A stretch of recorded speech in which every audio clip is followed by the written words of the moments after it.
अच्छा हुआ भाभी आप आ गई। ये मैंने ना नाश्ता बना दिया है, ये आप प्लीज ले जाएं।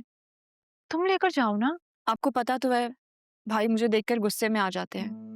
मैं सुबह सुबह उनका मूड नहीं खराब करना चाहती कि मेरी वजह से उन्हें कोई भी तकलीफ पहुंचे। तो आप ले जाएं। अच्छा ठीक है, मैं ले जाती। अपनी बहन से इतनी नफरत ठीक नहीं है। अगर उसकी शादी करनी है तो किसी ढंग के इंसान से करो ना, मैं नहीं रोकूंगी तुम्हें। भाभी ये अम्मी और भाई इतने गुस्से में क्यों हैं? पता नहीं, चलो आप देखते हैं। अब हाँ चले।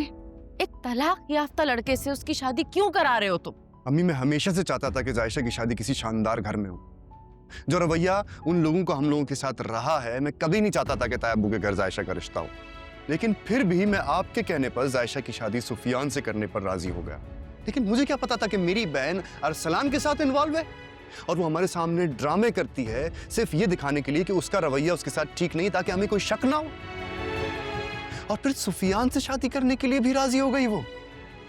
बहरहाल मैं उसका भाई हूं, मैं अब भी उसकी फिक्र में ये सब कर रहा हूं। अम्मी, ये फिक्र है तुम्हारी? तुम इसकी शादी समी जैसे लड़के के साथ करना चाहते हो। तुम भूल गए क्या रवैया था उसके अपनी बीवी के साथ? अम्मी, जायशा को अब एक ऐसा ही लड़का चाहिए जो उस पर सख्ती करे। अगर मेरी बेटी तुम्हारे लिए बोझ बन गई है ना राफे, तो ठीक है, लेकिन वो मेरे लिए आज भी बोझ नहीं है। अम्मी, जो लड़कियां अपने घर की इज्जत ना संभाल सके ना, वो सिर्फ बोझ ही बन जाती हैं और उन्हें जल्द से जल्द उतार कर फेंक देना चाहिए। अम्मी, आप जानती हैं कि अरसलान कितना घटिया इंसान है। जो हरकत जायशा ने उसके साथ की है, वो इससे ज्यादा गलत इसके साथ कर सकता था। इसलिए मैं चाहता हूं कि जायशा की शादी जल्द से जल्द इज्जत से हो जाए। भाई भाई ये कहाँ का इंसाफ है कि कसूर लड़का करे और उसकी सजा लड़की को मिले? तुम बेकसूर नहीं हो जायशा। अगर तुम बेकसूर होती तो ये सब होता ही नहीं। भाई अब क्या चाहते हैं कि मैं अपनी जान दे दूं?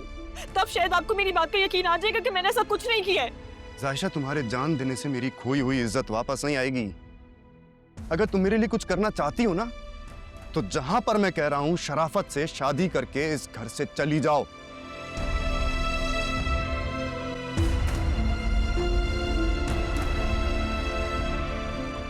ताकि अरसलान को मजीद कोई मौका ना मिले इस घर की इज्जत उछालने का।